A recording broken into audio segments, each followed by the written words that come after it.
Welcome to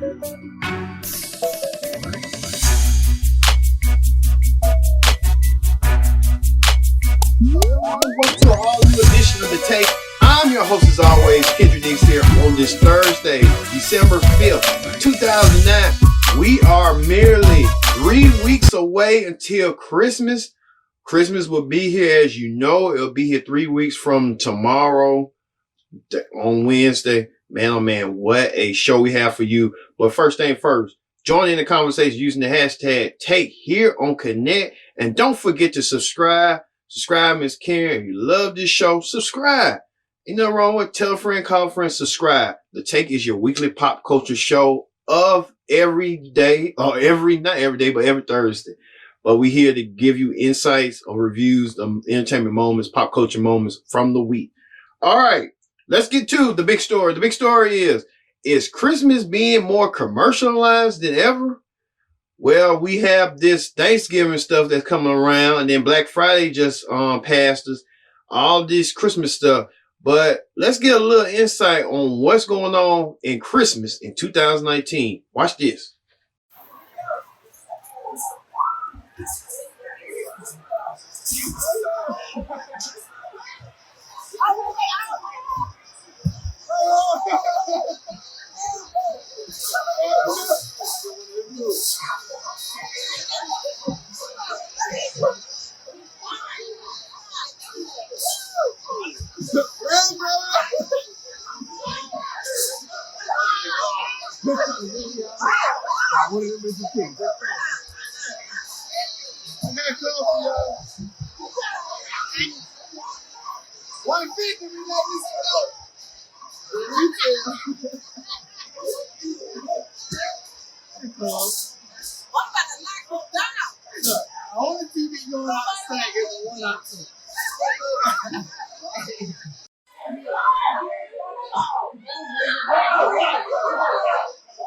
Oh, he's gonna handle some rats, honey.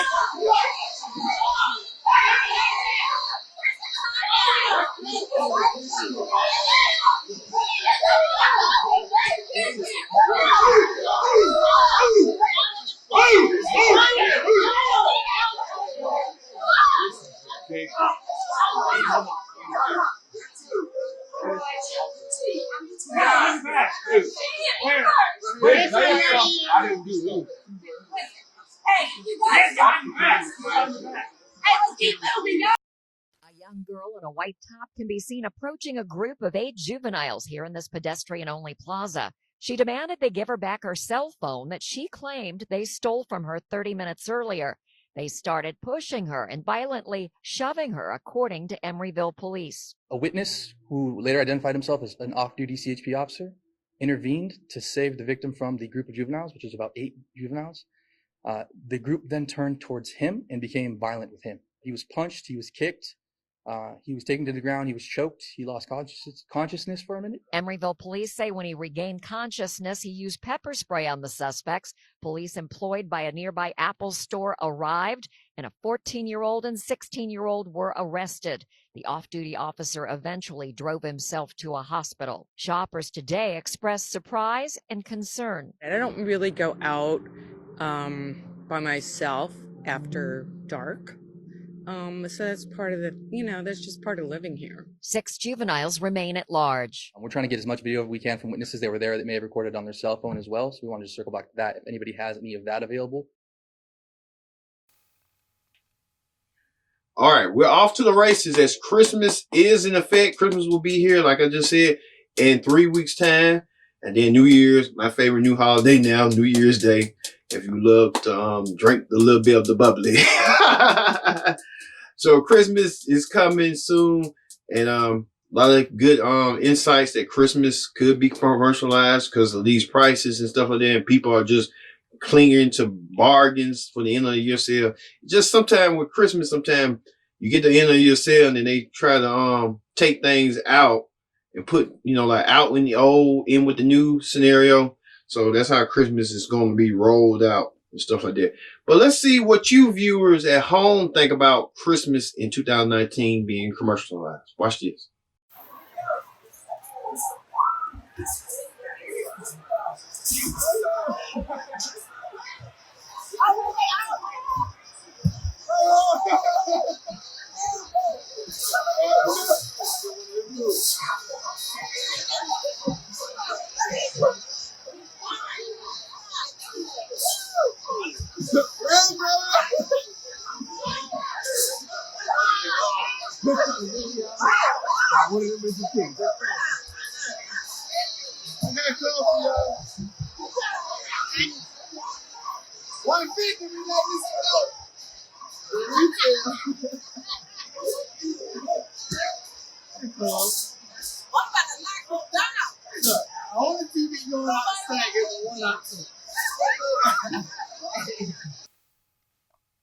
All right, a lot of valid points on Christmas being commercialized. You know, hey, it's just the end of the year, the final month of the year, the final month of the decade. We start a new decade, 2020. Looking forward to the new year, new decade. So things looking up. All right, on talk shows this week, and NBA retiree Dwayne Wade is facing a lot of backlash after he and his family took a holiday photo after Thanksgiving. And you can see right here as his son posing with his new fingernails. I know everybody, his son is openly gay, but social media went bananas. And let's see what Sarah Strahan and Kiki thought of this whole ordeal with Dwayne Wade's son posting his fingernails and what the public had to say about it. Watch this.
You see right there, Dwayne Wade telling everyone to step out, mind their own business and leave his family alone. Let him lead his family with pride, love, and dignity.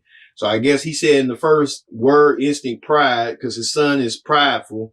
So, hey, to each his own. But, hey, Dwayne Wade says stick your nose out of his business or else. So I guess a lot of people are still baffled that Dwayne Wade's son is transitioning the woman. Now, if you never saw his son, you can see it here.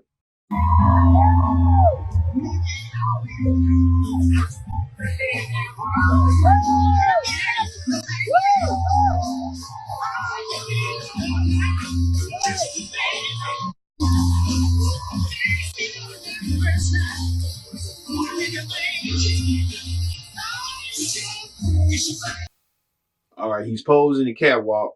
So that just tells you right there. Even I don't know, some people say they know they're born gay, and some people just saying that they just know. He's 11 years old and had never had intercourse yet, and you can just know and tell he's going. It's coming. It's on the verge. eventually down the road. And Dwayne Wade and Gabrielle Union love it. And what can we say about it? That's they household. All right.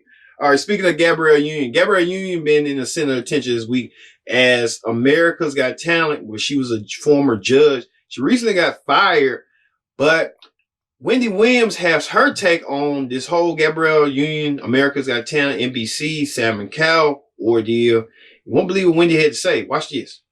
As you guys may know, she and Julianne Hough were the most recent judge additions to this season of America's Got Talent. Well, last week it was announced that they were fired after just one season. Right. Which is sort of a big deal. Usually they stay for a little longer than one season. Such an easy job, too. It's an easy job. It's a really great job to get. And so Variety is reporting that she was actually fired, though, for being sort of loud in her complaints about what she describes as a toxic work environment. So Variety is reporting that allegedly Gabrielle felt like she and Julianne Hough were getting too many criticisms for their hair, their makeup, their wardrobe. Allegedly, Gabrielle was told that her hairstyles were too black for America's Got Talent. Allegedly, Jay Leno came on as a guest judge and made an offensive joke, sort of referencing Asians eating dogs as meat. And Gabrielle complained and said it should go up to Human Resources, and they just said, we'll cut the joke. And they did, in the end, cut the joke, but nothing else was done. And supposedly there was a male performer that came on impersonating different acts, and when he went to impersonate Beyonce, he put on black gloves, which Gabrielle took to be like blackface, sort of. So there were a lot of different things. Now, Julianne Hough is saying, I'm good. I had a great time at America's Got Talent. Thank you for your time. I appreciate you. Catch me on my 2 NBC specials, because she does have 2 other shows with NBC. Okay. But Gabrielle is saying thank you for the support. She's not denying any of the rumors or what's going on. Well, you know, Dwayne Wade does, even though he's retired, I'm sure he's got a hefty amount of money still. And Gabrielle Union is a great actress. I think this sounds like a 50-50 thing. Okay. It does sound like a black thing. Okay. But, you know, in NBC, you all really do. You haven't necessarily been that network who understands black people. So, you know, maybe there's some understanding you all can do and you like step into the new age. Okay. But I also feel like maybe Gabrielle, in her complaining, was they looked at her as being entitled, like she's coming in as Mrs. Wade and she doesn't really need this paycheck. So she's walking around here like for instance, Simon smokes inside. Right. Like he can't take his cigarette outside. Like who does that? Right. You know, like NBC, you need to get on. So I mean, I know it's his show, but there is rule and protocol. And I hear that Gabrielle's allergic to cigarette smoke. Right. Well, then maybe she shouldn't have taken the job. Right. When she found out that Simon smokes inside. Why didn't they put that in her contract or something specifically if that was going to be an issue? Because most people don't think people smoke inside. I mean, like really? That's true. But it's Simon Cowell. Like anything I don't goes. care. Like, I know people who smoke cigarettes, even they go outside in their own house. It's like a weird thing to smoke inside. Like, who smokes inside? All right, Wendy Williams speaking out on the Gabrielle Union situation, where Gabrielle Union accused NBC of saying that with her hairdos, like she had different hairdos that wasn't good continuity. Well, hey, it's a bad woman. She's going to keep her hair constantly changing and constantly. It's just consistency for her.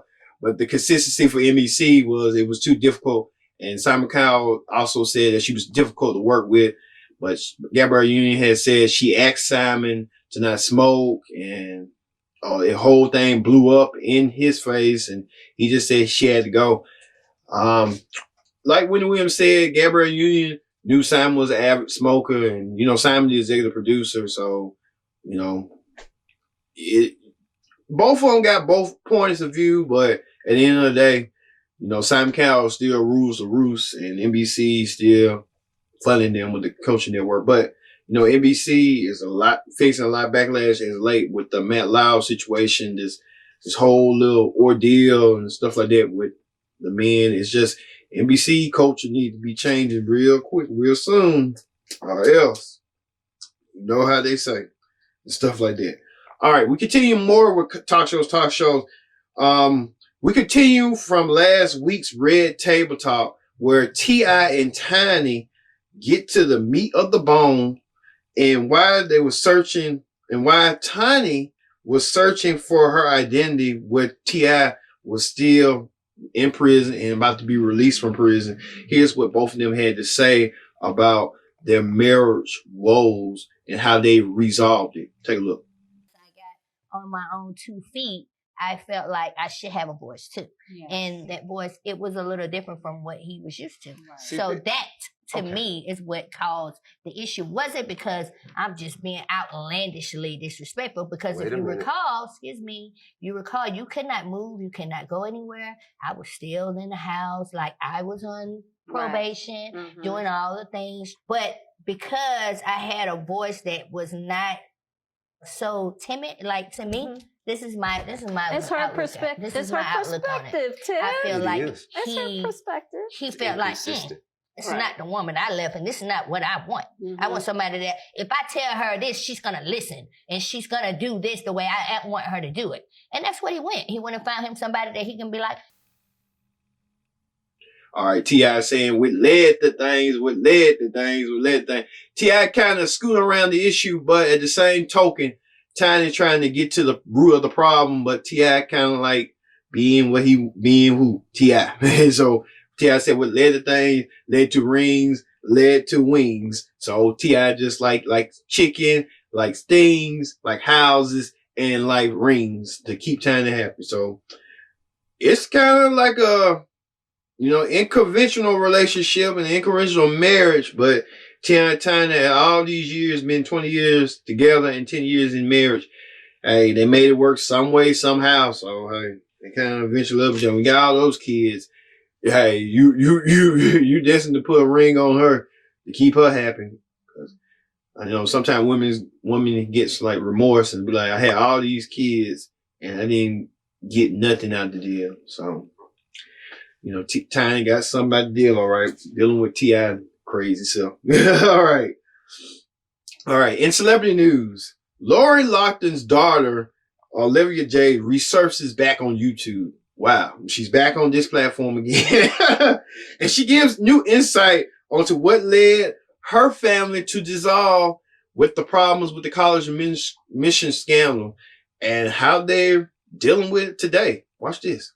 I've missed you guys so much, and I'm just really excited to start filming again. And this morning, Olivia Giannulli is back online. Obviously, I've been gone for a really long time. For the first time, addressing the college admission scandal that has engulfed dozens of privileged parents, including her own, actress Lori Loughlin and her fashion designer husband, Massimo Giannulli.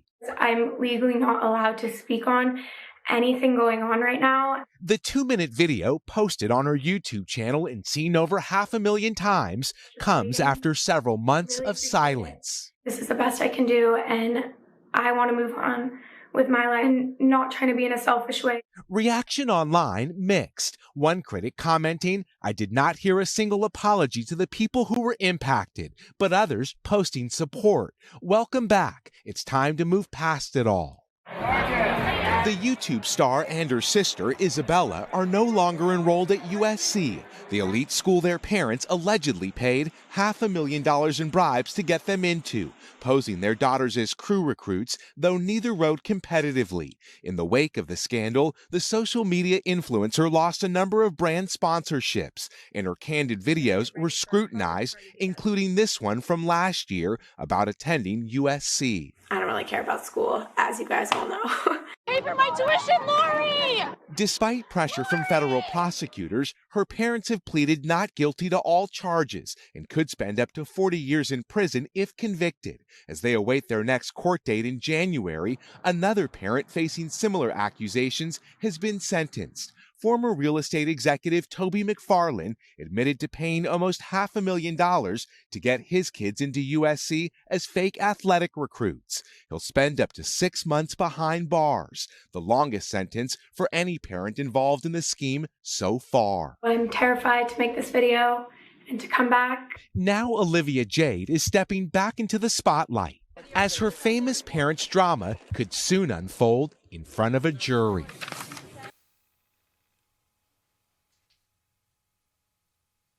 All right, Lori Loughlin's daughter, Olivia Jade, appearing back on YouTube, and she's trying to figure out things as she go. But meanwhile, her parents are in a trial for college admission scandal. So it's kind of surreal to see this going down. So we'll see how this all transpired going forward. So it's going to be interesting to see if she's going to continue this up. Many people would have thought she would just quit YouTube right there with all that scandals going on. I'm telling you. All right. Speaking of more celebrity news, are things getting warm and cozy between Young Jeezy, the rapper, and Jenny from The Real? Well, Jenny's Real co-host weigh in on her and Jeezy's relationship, newfound relationship. Let's take a look during the holidays on Thanksgiving. Watch this. Past Thanksgiving, you know, I saw some pictures on the gram. Did you? Were you lurking, Lonnie? Yeah, I was lurking, and I saw some pictures because I followed GZ and he took somebody home. Look at that! So your man took you home for Thanksgiving. Jeannie, how was it? It was an unforgettable, surreal moment. It was the first time that obviously we spent Thanksgiving together, and to be able to have an intimate dinner with his family is beautiful. They're all such like lovely people, and they're fun. They look like my cousins. Yeah, did they? Do they? Okay, and they got mad cousins. If you saw his stories afterwards, we turned it into a lit party afterwards. There was a DJ, there was electric sliding, there's a lot of things going on. But this is what's most meaningful. I asked his auntie, who loves to like bring different dishes, to make me, and I threw it out there like thinking she wasn't going to do it. I was like, Auntie, her name is Mother. So I was like, Mother, would you make me some oxtails and some chitlins? Oh. Yo, she came with Tupperware, chitlins, and oxtails. And they were just for me. They weren't for everybody. She was like, this is just for you. Don't let anybody else have it. Thank you. So it's so wonderful to meet his family and be able to spend time together. Yeah, it was so special. Oh my God. Look at Love trying to instigate, trying to figure out what's going on. The pictures tells itself. And then Jenny explains that she had got oxtails and chitlins and told the other family, told her, one Jeezy family told her, this for you, this for you. So they trying to make this thing work and possible. So, hey, don't be surprised down by next year they get engaged. I'm telling you right now, I can see it through the eye. This stuff happens all over, you know, once upon a time, and then things just happen out of nowhere. I'm telling you. All right. We'll be back with more tape. Stay tuned. This is the tape.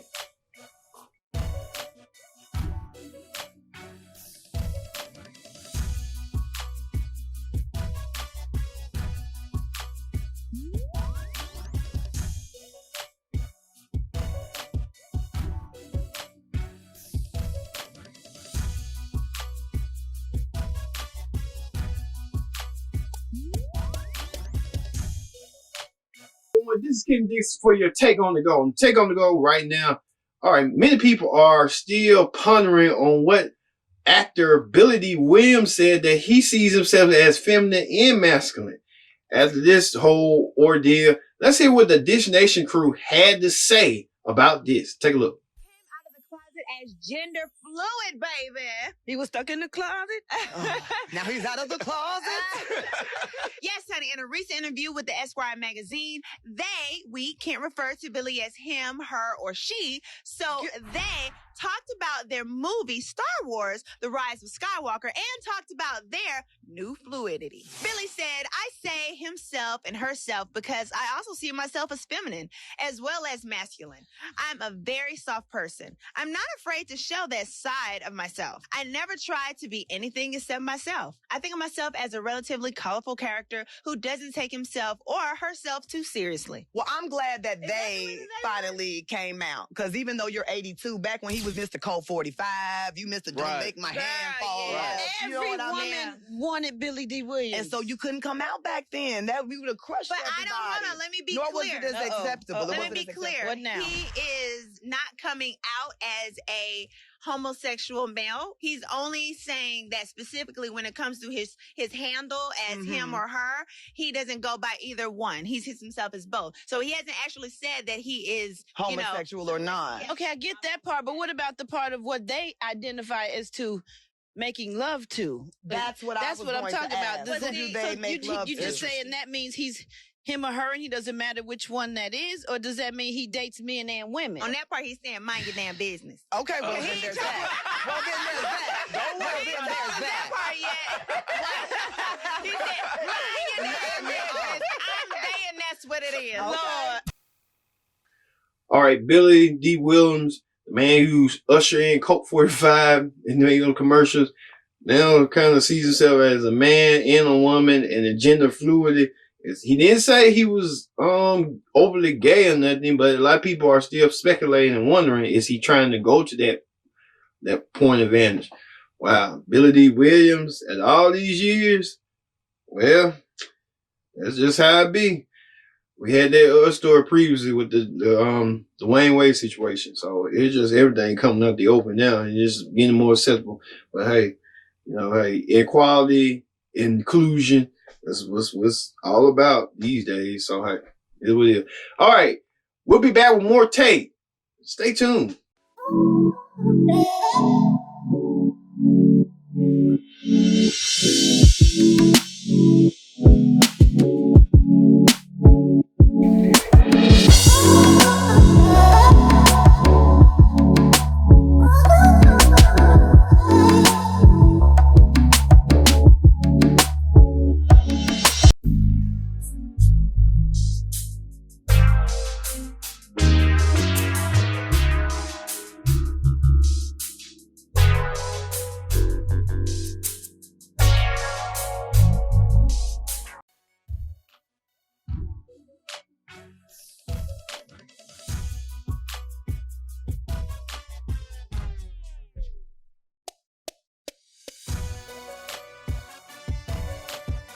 Welcome back to The Take. I'm your host as always, Kenny Dix here. Happy holiday season greetings. We are 3 weeks away merely for Christmas.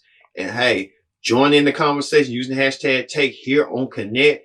Let's get to the political rundown. The political rundown this week is the huge House Intel report accused Trump of misconduct and obstruction. Okay, that's been happening previous before. The president has been blamed for everything, every notion. But House Majority Leader Adam Schiff weighs in his take on what the president is doing. Take a look. This report chronicles a scheme by the President of the United States to coerce an ally, Ukraine, that is at war with an adversary, Russia, into doing the president's political dirty work. It involves a scheme in which Donald Trump withheld official acts, a White House meeting, as well as hundreds of millions of dollars of needed military assistance in order to compel that power to deliver 2 investigations that he believed would assist his reelection campaign. Even after the impeachment inquiry began, there was President Donald Trump out on the White House lawn, once again making it abundantly clear that he wanted Ukraine to investigate the Bidens. And what's more, he wanted other countries to interfere in our election as well, and that China should also investigate the Bidens. This is the result of a president who believes that he is beyond indictment, beyond impeachment, beyond any form of accountability, and indeed above the law. And that is a very dangerous thing for this country, to have an unethical president who believes they are above the law. Well, I, for one, don't think we should get over this. I don't think we should get used to this. I don't think that's what the founders of this country had in mind. Indeed, I think that when they prescribed a remedy, this kind of conduct by a president of the United States putting his own personal political interests above the interest of the American people was exactly why they prescribed a remedy as extraordinary as the remedy of impeachment. I am gravely concerned that if we merely accept this, that we invite not only further corruption of our elections by this president, but we also invite it of the next president. So I am keenly aware of the significance of the precedent we set in whatever direction we move. Schiff laying down the law, saying this is what Trump had done, and they're gonna move forward. But then the Senate is mainly Republican, so you got to wonder too, would the Senate side with Schiff? But it's highly unlikely that the Senate will side with Schiff. Schiff will have to figure out a way to impeach the president if he wants to keep on doing what he wants to do. So hey, it is what it is. All right. Speaking of that, Kamala Harris' political dreams are at hold as she drops out of the 2020 race. Watch this. I told you all that I am not perfect, but I will always speak with decency and moral clarity and treat all people with dignity and respect, that I will lead with integrity and I will speak the truth. And so that's what I've tried to do every day of this campaign. And here's the truth today. I've taken stock and I've looked at this from every angle. And over the last few days, I have come to one of the hardest decisions of my life. So here's the deal, guys. My campaign for president simply does not have the financial resources to continue and the financial resources we need to continue. I'm not a billionaire. I can't fund my own campaign. And as the campaign has gone on, it has become harder and harder to raise the money we need to compete. In good faith, I cannot tell you, my supporters and volunteers, that I have a path forward if I don't believe I do. So, to you, my supporters, my dear supporters, it is with deep regret, but also with deep gratitude, that I am suspending our campaign today.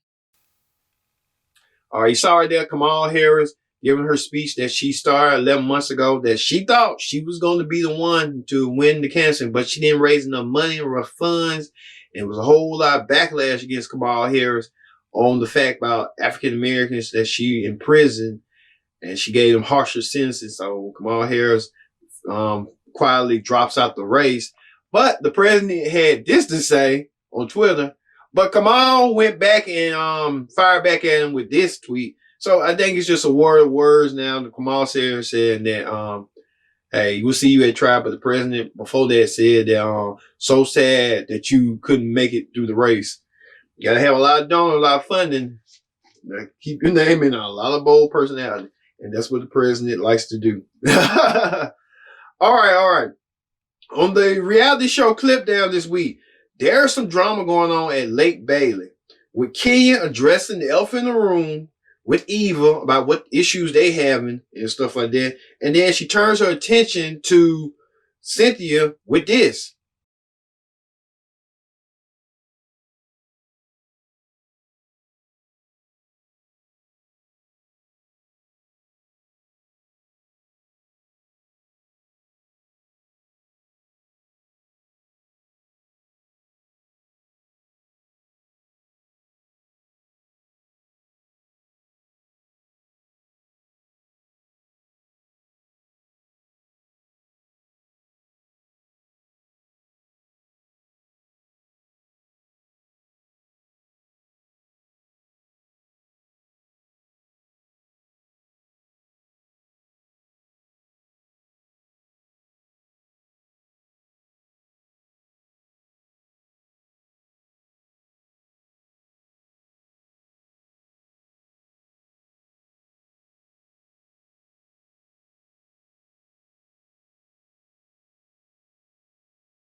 All right, what's going on for real? Eva bashing Cynthia, bashing Kenya, especially Kenya saying that Kenya waited a long time to have a baby. I look at it like this. Then, you never know what people go through, what relationship they go through. It may not flow from previous relationships. So Eva can't speak because Eva been in a relationship with, she a single parent to Kevin McCall, who going out here running out rampant and crazy.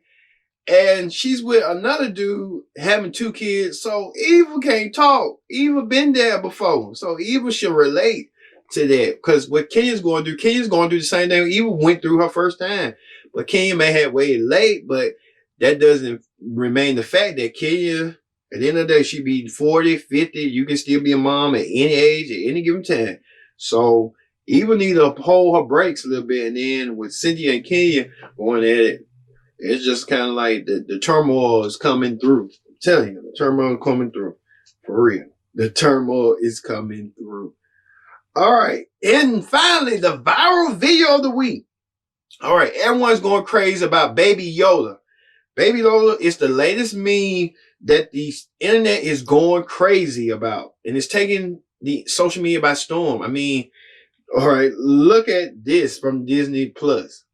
All right, all this stuff, even this comparison. Here's what a fan wrote comparison from old Yoda to the Baby Yoda. Everyone's in love with Baby Yoda. Even this by comparison from some fan who wrote, "I'm Yoda from the New York meme." Wow, Baby Yoda taking deep steps to get what he wants. And he's a young baby and people going crazy for an adorable little pet. All right. All right, everyone. Thank you all for watching this edition of The Take. I've been your host, Ken Dix, where we give pop culture, entertainment moments from the week. Thank you all for watching, and we'll see you next Thursday here on The Take. See you later.